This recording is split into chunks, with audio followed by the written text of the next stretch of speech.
Sleep is the cornerstone of all that humans do. Without it, we would not have the ability to process memories, build immunity, or properly engage with everyday tasks. When considering the general population, there are many people who already feel unable to obtain a good night's rest and consequently suffer debilitating effects of insomnia. Students often report these effects in their academic performance. This study aims to understand the effects that a lack of good sleep has on college students' academic performance. In our research of sleep quality and sleep quantity, we found that the quality of sleep over a period of time is more important than the quantity of sleep the night before. Cognitive functions are also affected by sleep deprivation, such as memory and reaction time.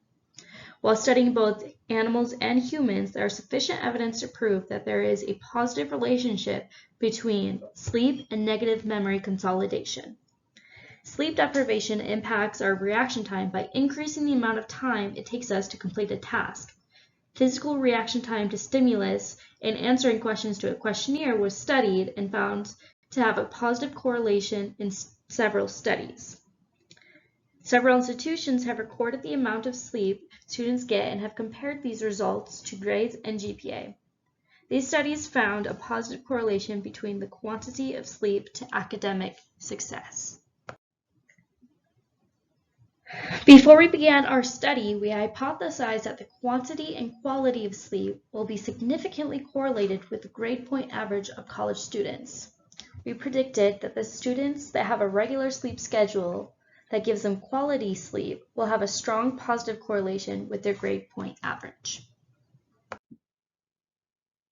So for the participants in our group, the total amount of participants that we ended up having in the final analysis was 79, and the participation was volunteer-based, but depending on the course that the research was for, some students were compensated with course credit.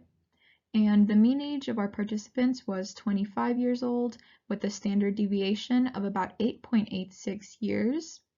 As far as the gender distribution, it was a bit skewed with 83.57% women and 16.46% men.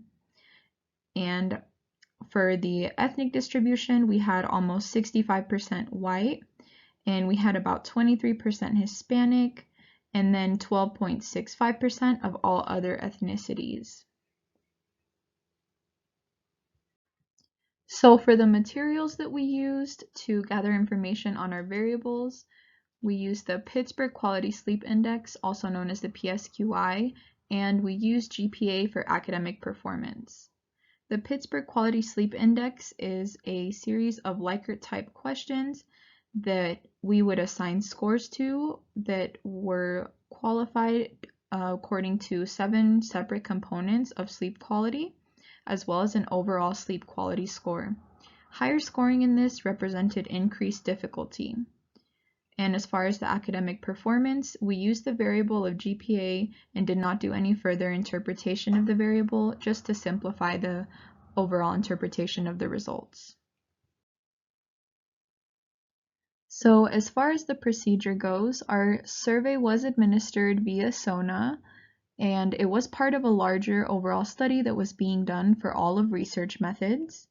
After they would go to the SONA website, they were changed over to the Qualtrics website where they would give their consent. And then the survey would appear, and the survey did appear in a random assignment for each participant to avoid order effects and response fatigue. Then there was a short debriefing statement on the overall purpose of the study and just a small thank you statement. So finally to the results, after we ran a Pearson's R correlation of our sample size in JASP, we did get a value of 0.02 along with a p-value that was significantly larger than 0.05. So ultimately, there was no significant statistical correlation present between overall sleep quality and GPA. However, as we see a little bit in our figure here, there was a slight positive correlation, but it was too small of a correlation to really say that it was significant. We were really shocked to find that the results did not prove our hypothesis. We thought that GPA would definitely be affected by the quantity and quality of sleep. However, the data showed otherwise. Sleep quality and quantity do not positively correlate. Results were not at all consistent with the data and studies that we used. In fact, all of them showed that there was a correlation. This came as a completely unexpected result.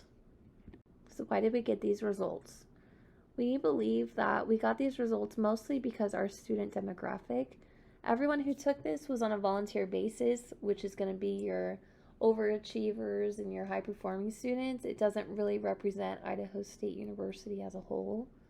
Additionally, most people who took this were either seniors, graduating seniors, or juniors. So it just doesn't represent our whole population. There needs to be changes for future research. It should be switched to a longitudinal study that would follow students across their college journey from freshman to senior. This would really capture life circumstances such as sleep patterns, jobs, relationships, and the ebb and flow of life. Additionally, the study should be brought in to include individuals who take classes at different time of day. Evening classes could be compared to the students who take classes during the day, and additionally it could be compared online versus in person. We think would definitely make a difference. We think it'd be good to run this study again just to get more accurate results, but overall it was a very good growing period learning how to do research. Even though our results were totally not what we expected, it was a great learning project.